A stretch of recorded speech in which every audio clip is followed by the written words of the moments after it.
ami internet yu T3B ñu ngi leen di nuyu di leen dalalaat fii nga xamante ne moo di Géejawaay baccalauréat général oblige tey mu war a démarrer ba su talaata benn fan ci weeru sulet atum 2025 tey lycée Limamoulaye à l'honneur fi la ñu wàcc ngir xool li nga xamante ne moo fi tukkee ci xibaar ak ci différents jurys yi nga xamante ne moo fi nekk ak tamit yan matuwaay la ñu jël ngir mën a xam bac bi naka la fiy déroulé tey jëlee looloo tax T3B daal di déplacé wu ñëw fi nga xamante ne moo di lycée Limamoulaye lu jëm ci examen wu baccalauréat général atum 2025 di door tey comme na ma ko junjee woon jàppale na nag lu toll ci 166 400 élèves ñoo koy daal di jongante ci Sénégal yëpp lu toll nag ci 480 centres lañ leen daal di séddale centre yooyu tey ñu taamu ci lycée Limamoulaye ndax bokk na ci la ñu mën a duppee centre témoin yi nga xamante ne nag la fay jongante ci ay ndongo nekk na ci lim bu takk looloo waral T3B daal di fi doxantu si tey ngir taataan li nga xamante ne moo di déroulement wu baccalauréat bi fii ci centre lycée Limamoulaye ak tamit yan matuwaay yi nga xamante ne daal nañ koy jël ak yenn ci consigne ak instruction yi nga xamante ne joxe woon nañ ko jëm ci ndongo yi ak tamit teewaayu ñi nga xamante ne ñoo di président jury yi ak ñi nga xamante ne ñoo di ñii di surveillant yi waaye tamit lu jëm ci épreuve philosophie ñu war ko door tey bu dee ñi nga xamante ne ñoo di ndongo yi nekkee ci L prime wala L2 ak lu jëm itam ci science physique di PC ñi nga xamante ne ñoom ñoo nekkee ci série scientifique yi ñu war ko door jàppale na nag bac boobule lu jëm ba tey ci teewaayu ndongo yi nga xamante ne ñoom ñooy def wàllum science nekk na lu néew lool fii ci Sénégal waaye tamit ndax itam lay tax ñu gën leen a xërtal ñoom ndongo yi ñu daal di taamu lii di série scientifique yi ndax liggéey boobu am na njeexital ci ndorteefu bac bi ak ni ñu koy jàngatee loolu yëpp dinañ ko daal di taataan bu ñu duggee ci biir dinañu jox tamit kàddu ñi di ndongo yi ñu wax ñu naka la ñu gisee première épreuve yi nga xamante ne daal nañ koy def jëm ci boobu lépp baccalauréat lu jëm itam ci li nga xamante ne moom moo soxal atub année scolaire ren bi stabilité lañ ci daal di nemmeeku daanaka amul benn perturbation amul benn yëngu-yëngu ndax loole dina am répercussion bu positive ci lu jëm ci résultat bu ñu yeggee ci bésu 7 juillet atum 2025 loolu yëpp dinañ ko taataan tey ak acteurs éducatifs yi nga xamante ne ñoo nekk fii ci centre lycée Limamoulaye Mohamed Diop moo nekkee ci xarale gi Mohamed Fatou Ba ci kàddu gi. Je m'appelle Amadou Gaye waaw maa ngi tudd Amadou Gaye nekk fi membre du secrétariat du jury 914 du lycée Limamoulaye. tey nekk premier jour bac bi mën nañu xam déroulement bi naka la demee est-ce qu'il y a des manquements wala tout se passe bien. waaw alhamdulilah d'abord je précise que je parle au nom du président de jury monsieur Salam donc moom laay wax ci turam. Donc j'avoue que tey jii le bac bi commencé et en toute sincérité depuis le début jusqu'à maintenant nous n'avons rencontré aucune difficulté et surveillants yi teel nañu ñëw au niveau des élèves aussi wax dëgg yàlla amul benn difficulté rencontrée. Ils sont venus à temps dugg nañ à temps commencé nañu aussi à temps parce que déjà à 7h45 on avait déjà lu les recommandations donc à 8h fekk na toutes les salles commencé nañu avec 3 surveillants par salle waaw donc vraiment jusqu'à présent daal déroulement bi ñu ngi koy sant yàlla vraiment normal na daal. Est-ce que au niveau ci seen jury bi est-ce que nemmeeku ngeen fi ay absence waaw ci jury bi nemmeeku nañu ay absence parce que jury bu mag la quand même jury de presque 400 candidats ñu ngi recenser 9 absences la ñu remarqué ci jury bi yëpp dont 5 yoo xam ne ay góor lañu ak 4 yoo xam ne ay jigéen lañu muy 9 absents loolu la ñu remarqué actuellement ci li nga xam ne mooy au niveau des élèves absence yi sinon à part absence yooyu vraiment le reste ñu ngi sant yàlla vraiment tout se passe bien. lan moo nekk réaction wala appréciation élèves yi par rapport ak sujet yi nga xamante ne moom lañ leen soumettre pour ñu concours. waaw par rapport ak sujet bi bon xam nga en général moom li ngay def rek mooy su sujet yi génnee. da ngay interpeller élèves yi soo leen interpeller alors comment se passe le premier sujet mais en général tu ne peux te baser que ñoom si li ñu lay wax alors ñi nga xam ne jot nañu leen demander ils disent que les sujets sont abordables. Ils disent que le sujet est abordable, donc de sorte que ñun ci loolu la ñu mën a sukkandiku pour dire que vraiment d'après élèves yi vraiment le sujet est abordable waaw d'après élèves yi. am na ay instructions yu ñu teg lu jëm ci usage yu téléphone yi est-ce que remarqué ngeen mu am ñoo xamante ne déraillé nañu tuuti par rapport ak li nga xamante ne teg nañ ko comme exigence ci utilisation wu téléphone. waaw pour usage yu téléphone yi je pense que en tout cas pour cette année parce que yàlla mu ngi def ñun yàgg nañu di évoluer autour de ces examens-là surtout le bac mais en tout cas pour cette année-là les élèves en tout cas de ce centre-là man personnellement remarqué naa ne dañu am beaucoup plus de responsabilité ci loolu parce que d'habitude dañu doon ñëw indi sac bi y avait pratiquement tout à l'intérieur mais ñu gis ne bii yoon les élèves en venant au centre ils n'amènent que leur sacoche seen biir sacoche yooyu bic moo ci nekk crayon ak le matériel géométrique en tout cas nous n'avons pas du tout remarqué jusqu'à maintenant benn incident bu jëm ci loolu donc damay supposer ne ils ont été sensibles parce que ñu ngi ciy def communication depuis un certain temps au niveau de la télé au niveau de la radio les parents d'élèves les organisations éducatives ñu ngi ciy def ay sensibilisation je pense que sensibilisation boobu vraiment am na effet am na impact ci élèves yi ba nga xam ne bi ñuy ñëw ren ñoom ñëpp en venant au centre dañu wane ne seen sacoche la ñu yor pour l'instant daal vraiment loolu la ñu remarqué gum. Ce matin ban matière la ñu def ak lan mooy doon suite bi pour la journée d'aujourd'hui. Voilà ce matin ñu ngi def philosophie et l'après-midi suite bi anglais lay nekk quoi waaw donc soo xoolee actuellement la philo pratiquement xale yi ñu ngi rendre seen ay copies gis ngeen leen ñu ngi génn donc c'était pour une durée de 4 heures de temps. donc bu ñu paree lii mu nekk la première demi-journée deuxième demi-journée bi ngoon gi lay nekk et ce sera pour l'anglais waaw anglais la ñuy def ngoon incha allah. fàttali ñu jury bi ak nombre élèves yi nga xamante ne ñoom ñoo fiy def examen bi. waaw jury bi mooy jury 914 nombre d'élèves ñu ngi toll ci 396 donc série L2 waaw ñoom ñoo nekk fii ci jury 914 voilà. man maa ngi tudd Mokhtar Samb waaw di jàngee Ibrahima Niass waaw. candidat nga tey ci bac bi ngeen def philosophie ban jàngat nga def ci sujet yi nga xamante ne defoon nañ leen ko pour ngeen def ci examen.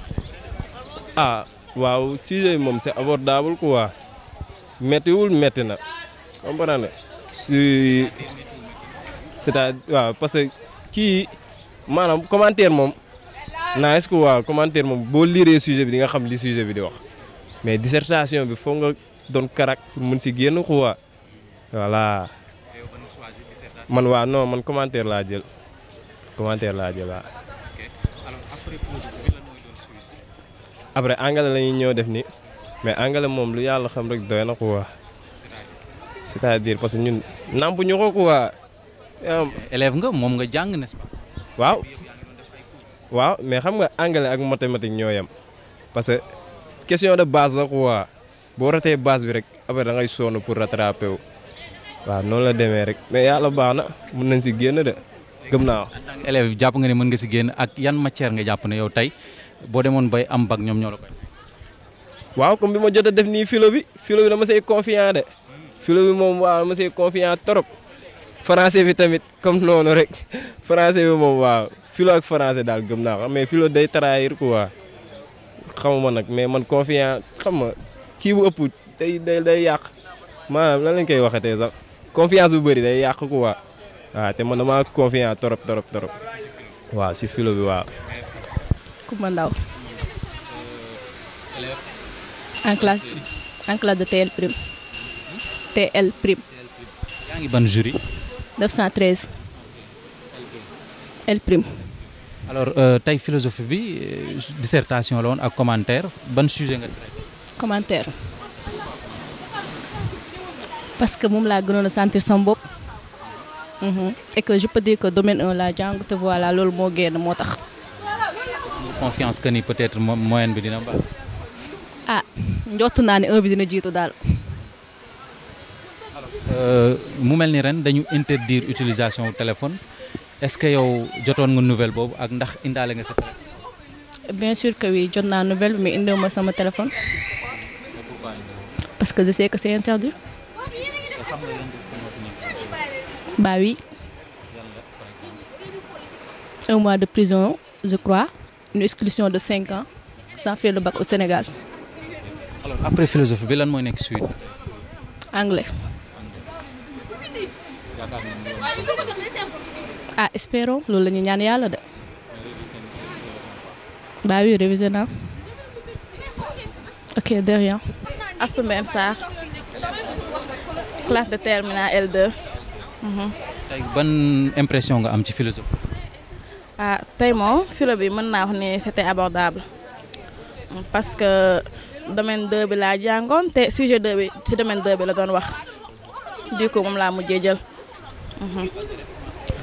dissertation. ah. lan nga jàpp ne moo war a nekk suite bi après dissertation. lan moo war a nekk. suite bi. suite anglais. heure lay dem. 14h30. est-ce que am nga confiance maanaam c'est-à-dire ndax confiante nga par rapport ak li nga jot a liggéey ci. ah espérons de parce que élève moom man moom franchement su ma defee ba pare te comme que li ma jàng moom moo génn yaakaar naa ni kii bi mën na baax ça dépend nag ci correcteurs yi. ban message boo ngay formuler à l'endroit si ñi nga xam ne ñoom ñooy sa camarade élèves yi. par rapport ak examen bi ban message nga leen di lancer. ah message bi ma leen di lancer di ko lancer waale sama bopp tamit mooy que ñu bañ a tiit parce que bu ñu stressé tamit yaakaar naa duñu mën a def la nga xamante ni moo war ci examen bi te tamit ñu bañ leen a teg pression parce que bu ñu leen ko tegee mooy loolu. famille bi quartier bi même prof yi sax parfois dañuy teg pression. nu tudd. maa ngi tudd Fallou di jàngee lycée Seydina Limamou Laye de Guédiawaye. ban série nga nekk Fallou série S2 laa nekkoon tey waaw. alors ce matin def ngeen première matière yi nga xamante ne moom ngeen war a def examen ban matière la woon ak naka nga ko gisee ndax yomb. tey comme premier jour bac science physique la après ngoonmaa bi nga daal di def philosophie léegi nag depuis 8 heures convoqué nañ ñu 7h30 après commencé nañ épreuve yi vers 8h 1 minute léegi nag science physique lii lay nekk 5 exo daal di nekk 2 exo chimie ak 3 exo physique mais nag li ñu doon xaar a ñëw daal li ñu doon xaar a ñëw te préparé wuñ ñant lu des moom teg nañ ko si loxo yàlla pour fa yokku. mën nañ jàpp que ne matière yi métti wutoon tey.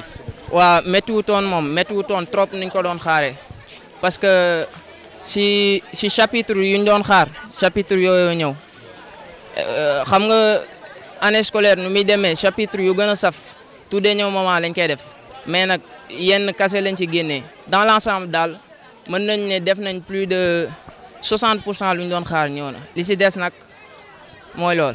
alors ngeen passé année ba stable amul benn grève amul benn perturbation jàpp nga ne loolu mën na refléter ci bac bi ba résultat yi nekk lu baax.